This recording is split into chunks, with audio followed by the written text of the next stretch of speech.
Allopathy में जाते हैं, बीमार होके मेडिसिन खाते हैं, डॉक्टर को भी पता है कि इस मेडिसिन से इसका बीमारी नहीं इलाज होगा, लेकिन वो डॉक्टर है, वो ना नहीं बोलेगा, मेडिसिन लिखता जाएगा, खाए खाए खाए, 1 महीना 2 महीना 6 महीना 7 महीना नहीं ठीक हुआ।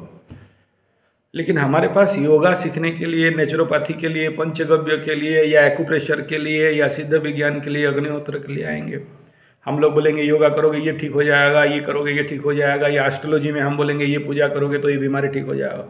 गारंटी है या नहीं, एक्चुअली ठीक होगा कि नहीं, और कब तक ठीक हो जाएगा? मैं बोला वो डॉक्टर को पूछे थे, जो डॉक्टर के पास इतना रुपया दे के आए, मैं मुफ्त का बैठा हूँ बोल के मुझे पूछ रहे हो, मैं सेवा में बैठा हूँ इसलिए आपका साहस हो गया मुझे पूछने के लिए कब तक ठीक हो जाएगा। और एलोपैथी के पास जब वो बिल बनाता है 500,000 का, एक बार आपसे कुछ नहीं, नाड़ी उड़ी देखता है, टेथो लगाता है, बड़ा सा ऐसी रूम में बैठा रहता है, आप उसको नहीं बोलते कब तक सर ये जो आप एंट्रोक्विनल, सेंट्रोक्विनल और टेक्टोमाइसिन, बेक्टोमाइसिन, फ्रोंटोटोरोजिन दे रहे हो, कि कब तक ठीक हो जाएगा? कोई पूछता है डॉक्टर को? नहीं, आप मुझे पूछ रहे हो, है कि नहीं? मैं कैसे कहूँगा? अच्छा हाँ, लेकिन जात का ब्राह्मण चैलेंज कर सकता। हम पंडितों का एक ही कैपेसिटी है, चैलेंज करना, क्योंकि ये ब्राह्मण जो व्यक्ति है, आप जितना चैलेंज करके बोल रहे हैं ना, लेकिन हम लोग 2-4 दिन जैसे मिले हुए हैं, हाँ, चैलेंज करके तो नहीं बोलता है कि नहीं ना, हाँ, इसी यही खेल है ये। जो दूसरा, एक तो पहला भक्ति का चैलेंज है, गर्व अहंकार घमंड का चैलेंज नहीं है। दूसरा क्या, ये खून बोलता है। एक पंडित ब्राह्मण था, ऊपर गया, नारायण को खींच के 1 लात, विष्णु भगवान को, तो उसको अभिशाप मिल गया कि तू बेटा ब्राह्मण जात कितना भी मिल जाए, भिखमंगा ही रहोगे, दरिद्र ही रहोगे। पता है कहानी? ठीक। दूसरा, काली माँ का पूजा कर रहा था एक पंडित, कुछ नहीं सुना, उठाया थाली फेंक दिया काली माँ के मुंह में, काली माँ का मुंह बेंड, थाली लगा हुआ है। तो ये कौन कर सकता है? उतना उस ईश्वर के साथ, उस परमेश्वर के साथ ऐक्य भाव हो, भक्ति हो, तब तो कर सकता है ना। दूसरा, किसी का सोच भी सकता है क्या कि विष्णु भगवान को भी लात ठोक दें? पाप लगेगा बोलना, लेकिन ये खून का कमाल है। जैसे क्या बोला, बनिया का बच्चा, तो बता दिया 4-5 सिग्नल, तब वो बनिया खून में है और झूठा बात भी बेच देगा। कभी घर नहीं रहेगा, कभी मर जाए, शेर मर जाए घास नहीं खाएगा, बनिया मर जाए नौकरी नहीं करेगा, शेर मर जाए, शेर का कभी घर नहीं होता है, बनिया का कभी घर नहीं होता है। तो ये रूल्स है, पंडित लोग ऐसे ही करते हैं। अच्छा, हम इतना चैलेंज क्यों देख रहे हैं करते करते? ये आप वहाँ चले जाओ, एक हवन कुंड मिलेगा माता रानी के सामने, बीच में बाहर चले जाओगे सबसे बड़ा हवन कुंड मिलेगा। यहाँ और कुछ हुआ नहीं आज 35 साल से, हवन ही हुआ है, कहीं चंडी यज्ञ, कहीं रुद्र यज्ञ, कहीं नवग्रह शांति यज्ञ। ये सेंटर इसी के लिए पड़ा हुआ है। पूरे फैमिली आते हैं वहाँ, रूम देते हैं, हॉल देते हैं, रहते हैं, हवन होता है, जाते हैं। बड़े बड़ों का सॉल्व हुआ है, मतलब असंभव। करोड़पति आदमी आज सब पैसा उसका नहीं है, वो पैसा नहीं दे सकते महाराज। कोई बात नहीं, काम करना, तेरा हो जाएगा तो दे देगा। तू खुद दुखी है, खुद लूटा हुआ है, तेरे से लेके क्या हम खुश हो जाएंगे? दुखी आदमी से लेंगे तो खुशी हो जाएगा क्या? नहीं ना। तेरे को मिल जाएगा तो दे देना, मेरा लेके कितना दूर जाएगा, धरती गोल है।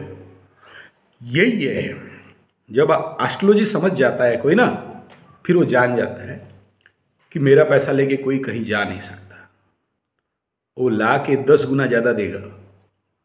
लेकिन दुखी से किसी को लूट लूँ, ये मेरा गुरु का है। मैं यहाँ पर मेरा गुरु का नाम लेता हूँ। मेरा गुरु मतलब परम पूज्य खड़ीरत्न जी, नाम तो नहीं लेते, गुरु भगवान है हम लोगों के लिए। एक ही बात बोलते हैं कि कोई दुखी है, कष्ट में है, रोगी है, पीड़ित है, नहीं है बोल रहा है, खुद मरा हुआ है, तुम मुझसे बोलोगे मेरा 10,000 लाओ तब तेरा कुंडली देखेंगे? क्या मतलब लूट के? आदमी सुखी है, आनंद है, देखना घूम के जब उसको अनुभव होगा कि इस पंडित के लिए मेरा काम हो गया, इसके लिए मेरा रास्ता खुल गया, ला के तुम जितना नहीं मांगा उसका 10 गुना दे के जाएगा। तो इसमें चैलेंज की बात है, इसीलिए चैलेंज करते हैं, क्योंकि कोई स्वार्थ नहीं है, इसलिए चैलेंज है। आप हमें कल दोष नहीं दे सकते। क्या करा लिया? पूजा तो करा लिया, आपको तो कोई एलोपैथी मेडिसिन नहीं दिया, ऑपरेशन नहीं करा दिया। तो इस बात का चैलेंज है और कुछ नहीं, कि हम निस्वार्थ हैं। हम आपका हाथ की तरफ नहीं देख रहे हैं कि मेरा यजमान आया है, दान दक्षिणा देगा कि नहीं, कितना देगा, और जितना देगा उसी हिसाब में काम करेंगे। नो, हम अपने ज्ञान के साथ न्याय करते हैं, सम्मान करते हैं। ये जो इसके, हाँ, इसको हमारा घमंड है। यहाँ घमंड है, यहाँ छाती ठोक के बोलते हैं कि मैं मेरा ज्योतिषी के साथ पूर्ण न्याय करता हूँ, मैं पैसा के लिए काम नहीं करता। ये चैलेंज हम लोगों के साथ है। और आपका कुंडली देख के ये निकालता हूँ कि हाँ, आपको ये पूजा, ये कांड, ये पाठ, ये जप, ये क्रियाकलाप, ये टोटका करने से समाधान हो। फ्री में कराना चाहते हो, फ्री का रास्ता देता हूँ। आपके पास तुरंत रिजल्ट चाहिए, इंजेक्शन मेडिसिन ले लो ठीक है, या तो थेरेपी में आ जाओ। और मेरा स्पेशलिटी इसीलिए है क्योंकि मैं आयुर्वेद, नेचुरोपैथ, पंचगव्य, प्राकृतिक आयुर्विज्ञान, साथ में एस्ट्रोलॉजी, और पुराना जितना वैद्य आप देखो, आज कुंडली देख के ही ट्रीटमेंट करते हैं। तो आप आए, मेरा जमीन बिक्री नहीं हो रहा है, मेरा जमीन फंस गया है, हम ऋण से डूबे हैं, हमारे शरीर में रोग है। यही तो पारिवारिक रोग है, सामाजिक रोग तो यही है। और माताजी ऐसा है ना, ये जो हमारे 9 ग्रह बैठे, और मेरा माँ है, माया रानी है, और आप माया को मांग रहे हो, और मैं यहाँ ब्रह्म देने बैठा हूँ। मैं इसलिए बोला कि 75 आदमी अभी क्या बोलना चाहिए, मुक्ति कैसे मिलेगा महाराज बताओ।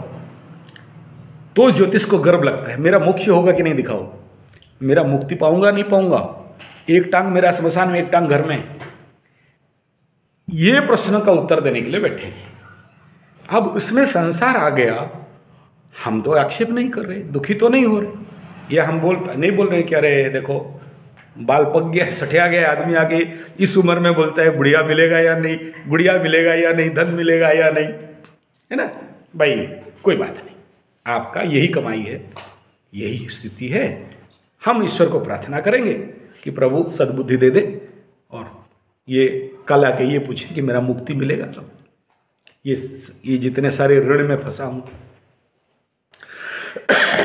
या तो ये पूछे कि महाराज ये जो मेरा 8-10 लाख रुपया फंसा हुआ है, ये मेरा ऋण चुकता है या फिर पेंडिंग है, जाएगा तो नहीं, इस जन्म नहीं तो अगला जन्म मिलेगा, और पक्का मिल के रहेगा, मिलता है। और यही हमारे एस्ट्रोलॉजी का कमाल है, इस जन्म में नहीं मिला ना, अगला जन्म में भी मिलेगा। नहीं, वो लोग जो है ना, मेरे को आज भी फोन में बात हुआ, हाँ, टेंशन बात हुआ, हाँ, बोले एक बार आकर के आपको काम स्टार्ट करना पड़ेगा। आप भले 10 दिन काम कीजिए, 15 दिन काम कीजिए, पूरा काम मत कीजिए, कोई तकलीफ नहीं, लेकिन एक बार दिखलाना होगा कि आप आए हैं, काम किए हैं, हम उसको क्लोज कर देंगे। फिर क्या मतलब, कर लो, हो जाएगा। करने के लिए